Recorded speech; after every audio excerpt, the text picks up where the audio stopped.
The text came in at 6:12 a.m., while I was standing in the hospital corridor staring at the pale green wall, trying to calm my breathing. "We need to talk. Today. I can't keep pretending." It was from my wife. 2 days earlier, she'd held my hands between hers, eyes glossy with gratitude, and whispered, "You're saving my mother's life. I'll never forget this." Now my phone felt heavier than my own body. I should have known that something was wrong long before that message. But when you love someone, you explain away the cracks. You call them stress, fear, exhaustion. My mother was dying. Renal failure. The word itself sounded like a verdict. When the doctor said a kidney transplant was the only real chance, I felt like the ground had tilted. I was tested first. No match. My wife didn't hesitate when she volunteered. I remember the relief flooding my chest so hard it hurt. I begged her not to rush into it. I told her it was dangerous. She smiled that tight smile she'd been wearing a lot lately and said, "Family does this for each other." But something about her tone felt rehearsed. In the weeks leading up to the surgery, she became distant in small ways. Her phone was always face down. She started taking calls in the bathroom. When I asked how she was feeling about the operation, she'd say, "I'm fine," without looking at me. I told myself she was scared. The night before the pre-op paperwork, I woke up and realized she wasn't in bed. I found her in the kitchen, sitting in the dark, scrolling through her phone. She jumped when she saw me, like I'd caught her doing something wrong. "Who are you texting?" I asked, trying to keep it light. "No one," she said too quickly. "Just work." I kissed her forehead and went back to bed, my chest tight for reasons I couldn't name. The surgery was scheduled for the following week. 2 days after she signed the consent forms, she handed me an envelope. We were sitting at the dining table. The same table where we'd celebrated anniversaries, planned vacations, laughed over burnt dinners. Her hands were steady. That scared me more than if they'd been shaking. "What's this?" I asked. "Just read it," she said. "Divorce papers." I laughed at first. A short, disbelieving sound. "Is this a joke?" She didn't answer. My ears rang.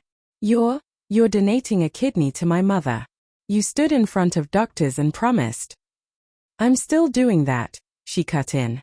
"This isn't about her." "Then what is it about?"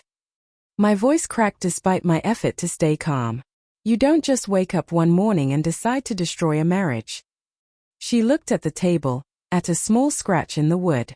"I didn't wake up this morning. I woke up months ago."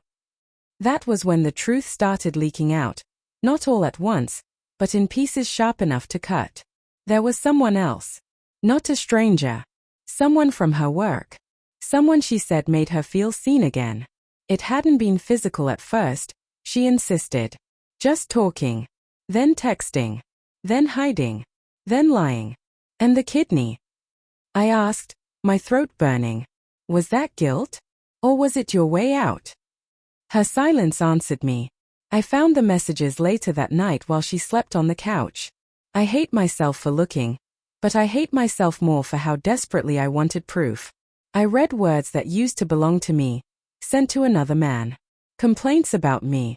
Jokes about my devotion. One message made my hands shake.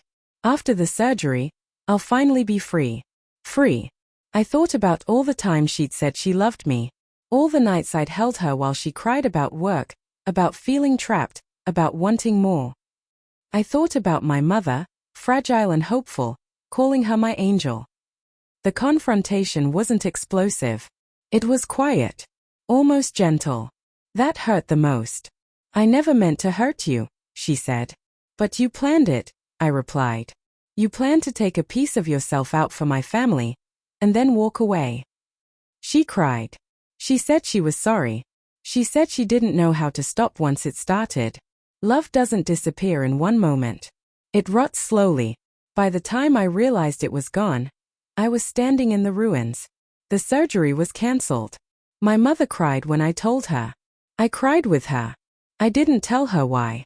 The day my wife moved out, the house felt unbearably quiet.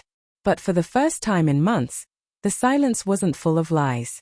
I signed the divorce papers with shaking hands, and then steadier ones. Some betrayals don't come with screaming matches or slammed doors. Some come with consent forms, whispered promises, and an envelope slid across a familiar table. I'm still rebuilding. Still learning how to trust my own judgment again. But I learned this. Love that demands your sacrifice while planning your abandonment was never love at all. And walking away, broken, angry, still breathing, was the first thing I did just for myself.